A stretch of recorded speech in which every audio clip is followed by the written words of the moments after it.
ہمیں آج بھی خوشی نہیں ہے کہ عمران خان صاحب جیل میں، ہمیں آج بھی اس بات کی خوشی نہیں ہے کہ ان کا کوئی کارکن گرفتار ہو جائے، ہمیں آج بھی خوشی نہیں ہے کہ ٹیلی فون ٹیپ کیے جائیں۔ یہ ہمارے لیڈر عمران خان صاحب کہا کرتے تھے فون ٹیپ ہونے چاہیے۔ جو کچھ یہ بولتے ہیں پھر یہ کاٹتے ہیں۔ یہ جو ہم اصول اور جو ہے آئیڈیالوجی کی بات کرتے ہیں کہ جو نظریات اور اصول یہ ہوتے ہیں، یہ میرے خیال میں کتابی جو ہے باتیں ہو سکتی ہیں، عملی پاکستان کی سیاست میں ایسا ہوتا نہیں ہے۔ ہوتا یہ ہے کہ ہم جب کسی ایک سیاسی جماعت جو وکٹم بن رہی ہوتی ہے، جب اس کی بات کر رہے ہوتے ہیں تو ہمیں شاید نظر آتا ہے کہ جناب بڑا ظلم ہے، بڑی زیادتی ہے، ایسا نہیں ہونا چاہیے، لیکن ہم یہ بھول چکے ہوتے ہیں کہ وہی سیاسی جماعت یہ سب کچھ کرتی رہی ہوتی ہے۔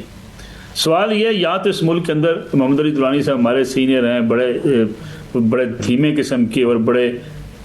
جو ہے وہ میں افہام و تفہیم والے سیاستدان ہیں۔ کیا پاکستان کی ساری سیاسی تاریخ اس بات سے بھری نہیں پڑی کہ جو بھی اقتدار میں آتا ہے وہ چاہتا ہے کہ میں اس وقت جو ہے وہ مہاتما بن جاؤں، باقی سب کا جینا حرام کر دوں، ان کی سیاست بھی ختم کر دوں اور ملک کے اندر ان کو رہنے کی بھی کوئی گنجائش نہ ملے۔ اور اسی کی بنیاد پہ آج بھی ہم دیکھتے ہیں کہ جو آج کی اپوزیشن ہے وہ بیچاری مشکلات کا شکار ہے۔ اصولی طور پہ آپ کی بات درست ہے، کسی کو نہیں روکنا چاہیے،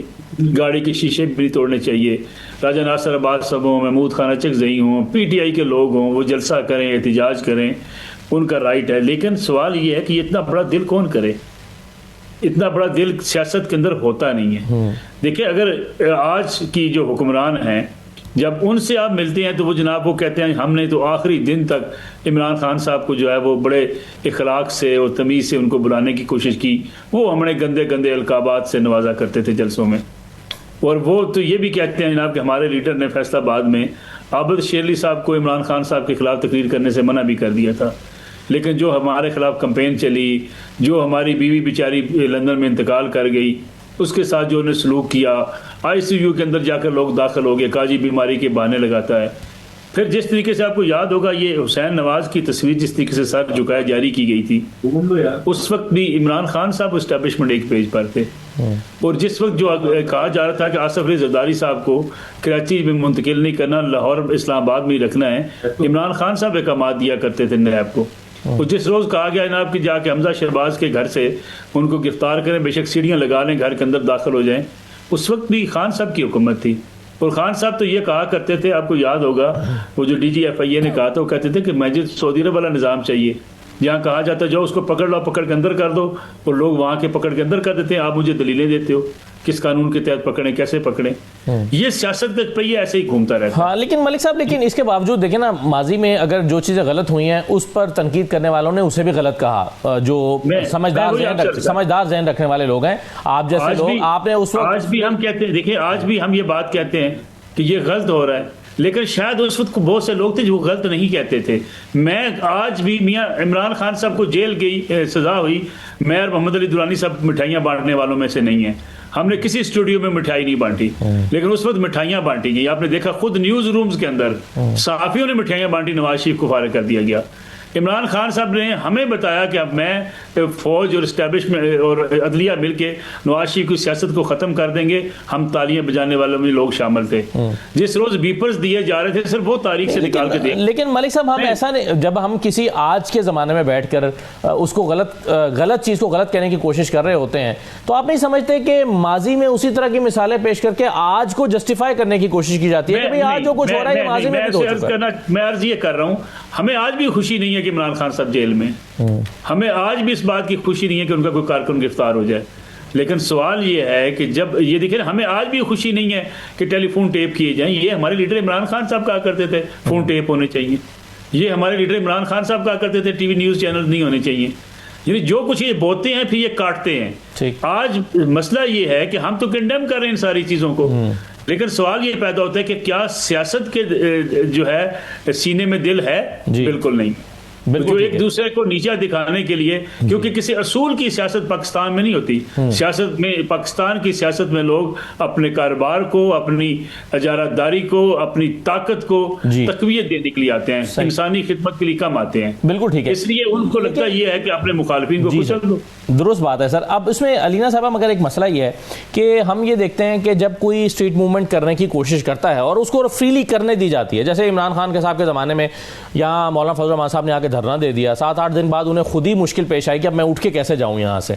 اسی طرح سے بلاول صاحب ایک لانگ مارچ لے کر آئے تھے, حمزہ شہباز مہنگائی کا لانگ مارچ اور مریم صاحبہ لے کر اسلام آباد آئی تھیں اور اسے ہونے دیا گیا, اور ہم نے دیکھا کہ وہ آیا اور ختم ہو گیا, اور اس سے حکومت کو, عام طور پہ حکومتوں کو کسی کی بھی ہو, اسے کوئی فرق نہیں پڑتا.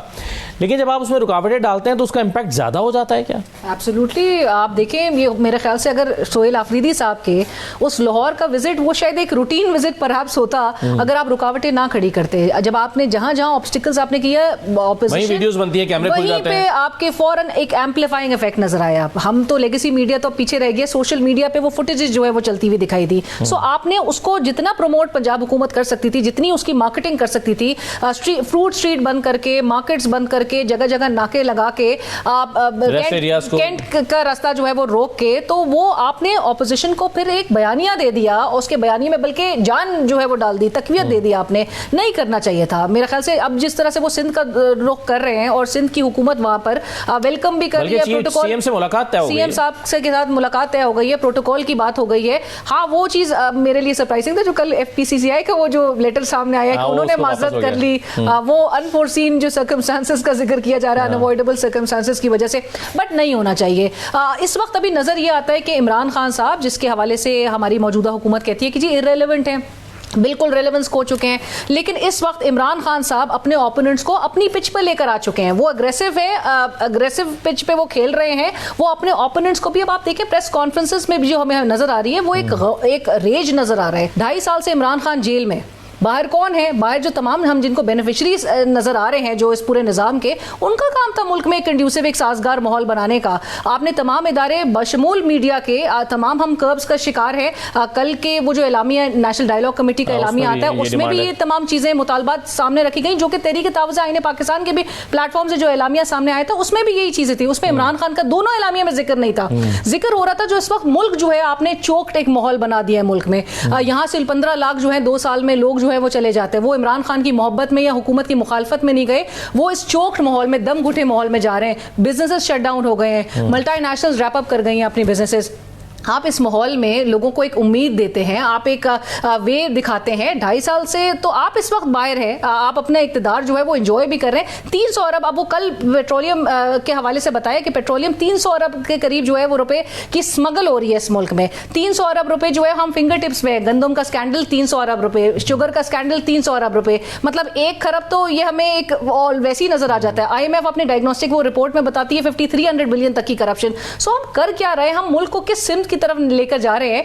یہ میرے خیال سے اس کا تعین کوئی بھی نہیں کر پا رہا جو سٹیک ہولڈرز ہیں. آپ 3 بڑوں کو ساتھ بٹھائیں, آپ 5 بڑوں کو ساتھ بٹھائیں, آپ 2 بڑوں کو جو ہے وہ میز پر لے کر آئے. آپ نے حل نکالنا ہے اور میرے خیال سے جتنا جلدی آپ کر سکیں گے اتنا ہی بہتر پاکستان کے لیے ہوگا, کیونکہ پاکستان کو آگے بڑھانے کی بات ہے جو کہ آپ سے نہیں بڑھ پا رہا. بالکل نوائز اتنا زیادہ ہے درانی صاحب کہ اگر ایک انویسٹر, کیونکہ دیکھیں نا جو کاروباری شخص ہے وہ تو ویسے ہی ڈرپوک ہوتا ہے, اس کا دل چھوٹا ہوتا ہے کیونکہ وہ سمجھتا ہے کہ بھائی میرا سرمایہ نہ ڈوب جائے. تو جب اتنا نوائز ہوگا, پولیٹیکل نوائز, تو کیا کوئی آئے گا سرمایہ کاری کرنے کے لیے؟ تو گورنمنٹ کے لیے تو فائدے میں ہے اگر یہ ٹیمپریچر نیچے آ جائے.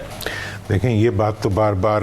کل بھی تھی, آج بھی ہے, پرسوں کی, جب تک سیاسی مفاہمت نہیں ہوگی معاشی استحکام ممکن ہوگا. اور اس وقت کا جو ایک بات بڑی انٹرسٹنگ کہیں نصر اللہ صاحب نے کہ ماضی میں بہت سے لانگ مارچز جو تھے وہ انہیں الاؤ کیا گیا, اور لیکن ان ٹالرنس کا جہاں تک معاملہ ہے اس وقت بھی اتنی کم تھی جتنی اس وقت تھی. وہ انہوں نے ساری صحیح مثالیں دی ہیں, وہ مطلب سعودی عرب والی پاکی. لیکن میں اس دفعہ جو حکومت کا ڈائلما ہے وہ اس سے مختلف ہے. اس وقت جو لانگ مارچ لے کے آ رہے ہوتے تھے ان کی گراؤنڈ کے اندر بلج کرنے کی ان کی پاپولیرٹی یا پبلک کا باہر نکل آنے کے امکانات نہیں ہوتے تھے. وہ اپنے ورکرز کے ساتھ آتے تھے, ورکر کے ساتھ بیٹھتے تھے اور ورکر کے ساتھ چلے جاتے تھے. اس وقت جو پرابلم ہے وہ یہ ہے کہ جو اپوزیشن ہے وہ گراؤنڈ میں 80 ہے, آپ نے سرفیس پہ اس کو 0 کیا ہوا ہے. اگر وہ تھوڑی سی بھی سپیس حکومت اس کو دیتی ہے تو وہ سمجھتی ہے کہ ہر چیز ہمارے ہاتھ سے نکل جائے گی.